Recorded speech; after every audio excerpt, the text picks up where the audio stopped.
मतलब आपके मन में शिव का एक अपना घर, स्थायी शिष्य भाव कि आप महादेव के चेला हैं, महादेव आपके हैं। बस यही एक चीज साहब ने अनिवार्य कहा है, बाकी चीजों में तो साहब ने अनिवार्य कुछ कहा नहीं है। हाँ, अब आइए इस किताब पर, आओ चले शिव की। और पुस्तक जो है, हम लोग रांची में ही थे जब ये लिखी जा रही थी, लॉकडाउन लग गया, हम लोग भी वहीं थे।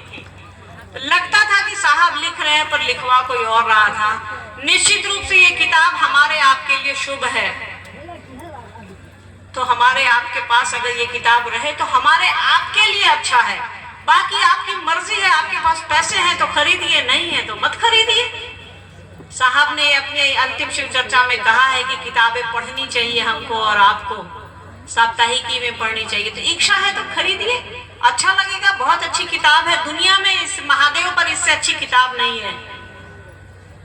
हम लोग चूंकि जानते हैं, महादेव विषय पर हमने पढ़ाई करी है, साहब भी इसी के विद्यार्थी रहे, तो हम लोगों को मालूम है कि शिव पर कौन सी किताब अच्छी है, कौन सी किताब कैसी है, किसमें कैसी बात लिखी गई है।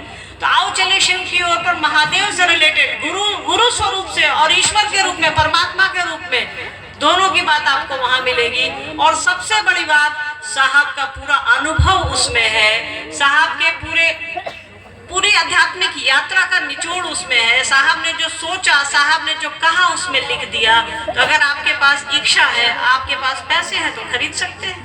अनिवार्यता तो किसी चीज की उन्होंने नहीं की है, अनिवार्य तो उन्होंने बस स्थायी शिष्य भाव को अनिवार्य कहा है शिष्यानुभूति में, कि आप और हम अपने शिव को अपना समझें। किसी भी परिस्थिति में, सुख हो या दुख हो, वो शिव हमारे अपने रहे, अपने बने रहे। बस इसी को उन्होंने स्थायी कहा कि परमानेंट रहे कुछ भी। तो परमानेंट तो बस शिव है ना, और तो कुछ है नहीं।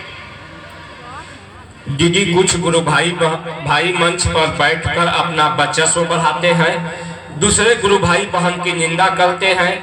क्या वो महादेव के चेला हो सकते हैं? चर्चा में जाकर अपना कानून चलाते हैं। जी बताने की कृपया करें। आपकी इसी जिज्ञासा में उत्तर है।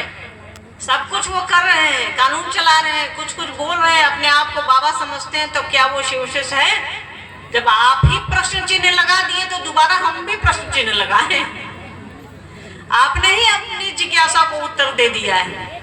जो ऐसा करता है निश्चित रूप से वो शिव का शिष्य नहीं है, को समझाने की जरूरत है। बाकी एक दो बार समझा लीजिए, समझाने का काम हमारा आपका नहीं है। हमारा आपका काम है दूसरों को बताना कि शिव मेरे गुरु हैं, आपके भी हो सकते हैं।